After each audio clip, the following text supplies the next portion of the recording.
Bueno, de esta manera, prosiguiendo con esta asignatura, lo que vamos a estar analizando en esta entrega es lo que es el derecho internacional público, DIP, como sigla abreviatura, como una primera parte, una primera entrega de lo que es este apartado. Bueno, entonces, ¿qué es el derecho internacional público? Entonces, tienen su material a mano y nos dice que es la serie de normas y reglas jurídicas que regulan las relaciones entre los estados que han firmado y ratificado determinados convenios o tratados con otros estados en busca del bien común de su sociedad internacional. Entonces, en nuestro caso, como estudiantes de la carrera de comercio internacional, entonces, ¿qué sería un ejemplo de un contrato suscrito, en este caso por el Estado paraguayo, con otros estados?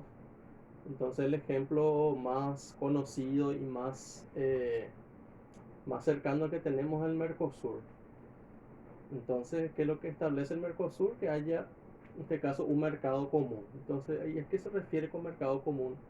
Que haya, en este caso, una libre circulación de bienes y servicios entre los estados miembros, como asimismo también ciertos beneficios por el sector aduanero, donde es arancel cero para el caso de las importaciones y también la eliminación de ciertas barreras arancelarias o pararancelarias que pueda haber dentro del bloque.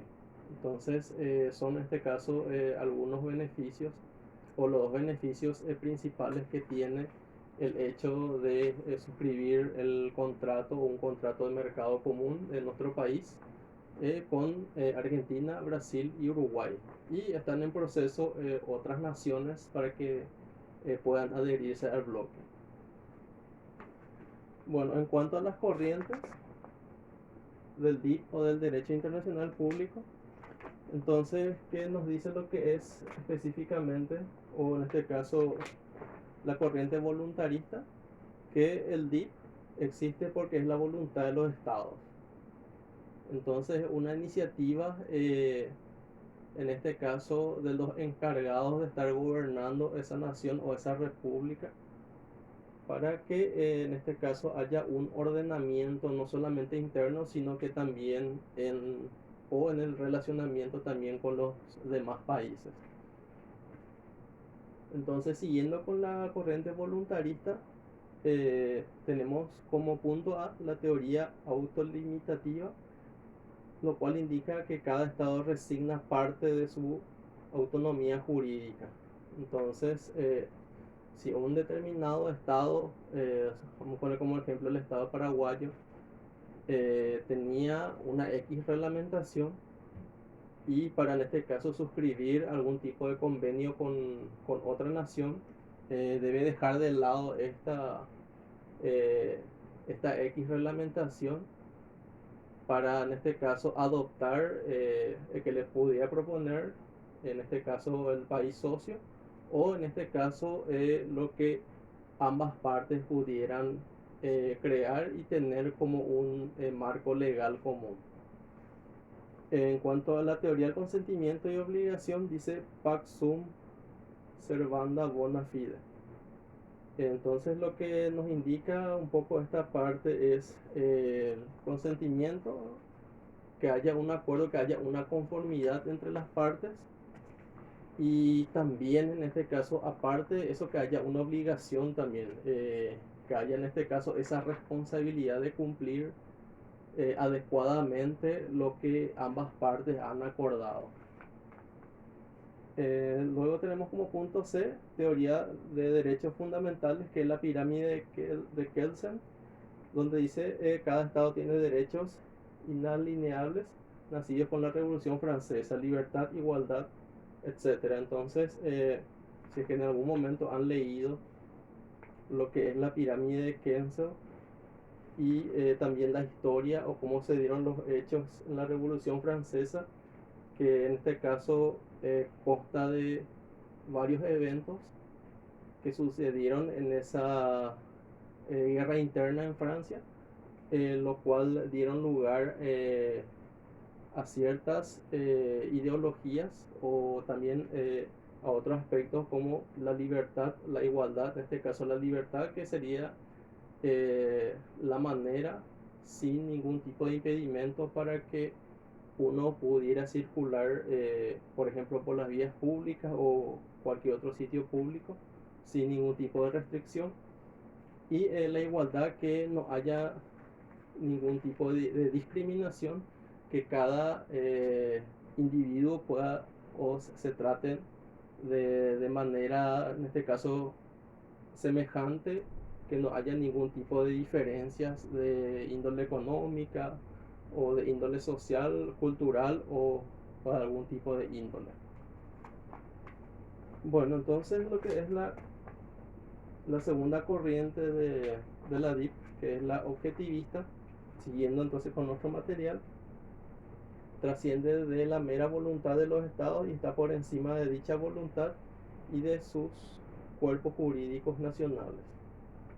Entonces, también sigue hablando de lo que es la voluntad de los estados, pero en este caso la ley que tienen en común acuerdo los estados intervinientes, entonces es lo que está por encima de lo que cada estado pudiera decidir. Entonces, si se presenta una situación X, entonces esos estados deben dirigirse a esa ley para que puedan actuar de acuerdo a cómo está pautado en esas normas. Como punto A tenemos, siguiendo con la corriente objetivista, la teoría sociológica, lo cual dice que el DIP existe por la mera existencia de los estados, que forman una comunidad, una sociedad internacional y por tanto en paralelo en cualquier sociedad que busca el bien común. Hace necesaria la existencia de un orden jurídico. El DIP existe porque los estados lo necesitan para vivir en paz, armonía y evitar los conflictos, buscando la cooperación más allá de las diferencias ideológicas. Entonces las leyes siempre tienen que haber sí o sí, no solamente dentro de una nación, sino que también en la interrelación entre las naciones. Entonces, una serie de normas que en este caso pudiera establecer como, entre comillas, una regla de juego que haya entre todas las partes y que todas las acciones que vayan realizando entonces no sean fuera de esa serie de normas jurídicas. Bueno, entonces como punto B tenemos teoría del luz naturalismo, que el DIP es consecuencia de la naturaleza racional y social del sujeto. En este caso el sujeto es el Estado. Y sus máximos exponentes han sido Francisco de Vitoria, Hugo Brosio y Francisco Suárez. Que en este caso el sujeto de la ley, al menos lo que respecta a este punto, es el Estado. Entonces está la ley y está el Estado, que no solamente tiene que ceñirse a lo que dice la ley, sino que también el Estado debe aplicar a todos sus habitantes lo que está estipulado en la ley. Bueno, entonces lo que respecta a la comunidad jurídica internacional,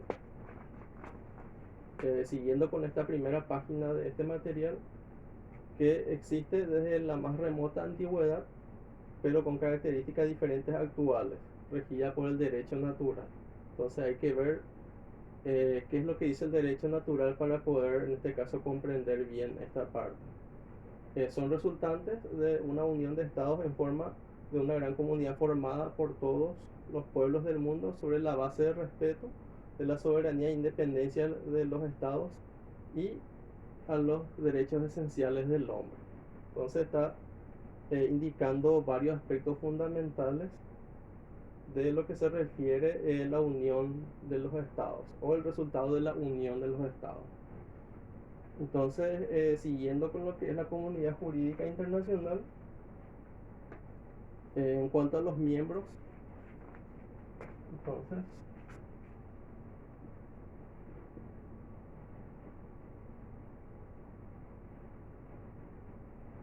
en cuanto a los miembros tenemos los estados y los organismos internacionales.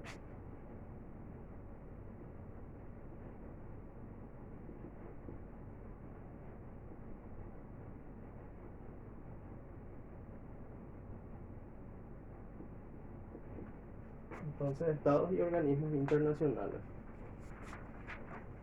Entonces, sabemos lo que son estados, que en este caso son las estructuras o la forma en la cual está estructurada una nación o una república. Y saben bien también que normalmente el Estado, poniendo como ejemplo el Estado paraguayo, que en este caso tiene tres poderes, que son el ejecutivo, el legislativo y el judicial. Y tenemos los organismos internacionales, como por ejemplo la ONU, tenemos en este caso la OEA y otros tipos de organizaciones, la Organización Mundial de Comercio, en este caso que afecta lo que es la parte del comercio exterior, y otras organizaciones que en este caso influyen a nivel mundial en los aspectos económicos, comerciales, culturales, jurídicos y todos los demás ámbitos según su especialidad. En cuanto a las relaciones del DIP con el derecho interno o el DI, nos indica que hace referencia al estudio del ámbito de aplicación y al problema en las relaciones existentes entre el derecho internacional y el derecho interno. Y tomando en cuenta que ambos constituyen órdenes coercitivos, en este caso que son bastante exigentes, o sea que exigen para que se pueda realizar una determinada actividad. En un mismo estado pueden coexistir normas jurídicas de derecho interno y internacional, donde existen dos corrientes principales. Y por un lado habla lo que es el monista y dice que es el aceptado acá específicamente en nuestro país y que determina que hay un solo ordenamiento jurídico y dentro del cual las normas y las leyes se ordenan de acuerdo a su prelación, siendo la más importante de toda la Constitución Nacional, que en este caso es nuestra Carta Magna. Entonces,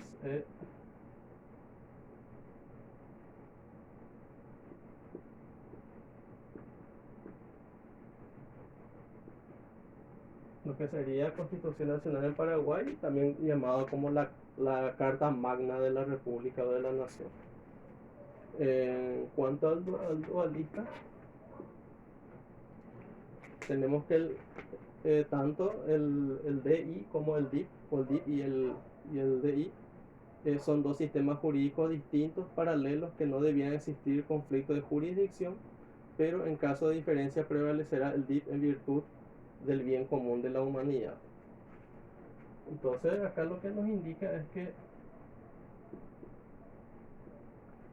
en primer lugar debe haber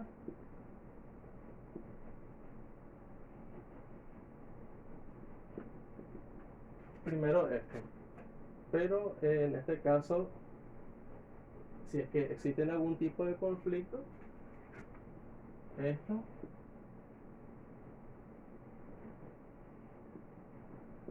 tendrá que ser así. Entonces DIP tiene que prevalecer o estar por encima de la DI en caso de que exista algún tipo de inconveniente. Bueno, en cuanto a la ONU, entonces la Organización de las Naciones Unidas, que nos dice que es la asociación de gobierno global que facilita la cooperación en asuntos como el derecho internacional, la paz y la seguridad internacional, el desarrollo económico y social y los asuntos humanitarios y derechos humanos. Entonces se dan cuenta que engloba muchas cosas esto, que sería una organización que, al menos desde mi punto de vista, está por encima de otras organizaciones también, porque en este caso participan los mandatarios de cada una de las naciones y tratan todos los temas de todos los ámbitos posibles. En cuanto a su estructura, tenemos la Asamblea General, que es la conocida como la Asamblea de la ONU, que se realiza anualmente, donde participan en este caso los presidentes de la República o los mandatarios o los primeros ministros de cada nación, dependiendo al tipo de organización de gobierno que tenga cada país. El Consejo de Seguridad, que en este caso es un comité que se encarga de resguardar lo que en este caso la organización a través de ciertos reglamentos, ciertos procedimientos. Tenemos el Consejo Económico y Social, que trata lo que se refiere a la parte de la economía, las finanzas, las relaciones económicas entre países y los aspectos sociales también en lo que se refiere en cuanto al intercambio, en este caso de culturas. El Consejo de la Administración Fiduciaria, que también es un órgano que se encarga de la gestión o del gerenciamiento de lo que tenga que ver con el sector fiduciario, que pertenece o guarda mucha relación con el ámbito de las finanzas. La Corte Internacional de Justicia, que en este caso es el órgano de dictaminar o de juzgar ciertas acciones cometidas por algún miembro de los estados. Entonces hay en este caso un tribunal que se encarga de juzgar y aplicar las sanciones correspondientes de acuerdo a la gravedad de la situación. Y la Secretaría, en este caso, que cumple una función administrativa dentro, en este caso función administrativa y protocolar dentro de la estructura de la ONU. Bien, entonces tenemos esto y en el otro material habla un poco de lo que es las negociaciones internacionales, y a modo de resumir o en modo de definir lo que son las negociaciones internacionales.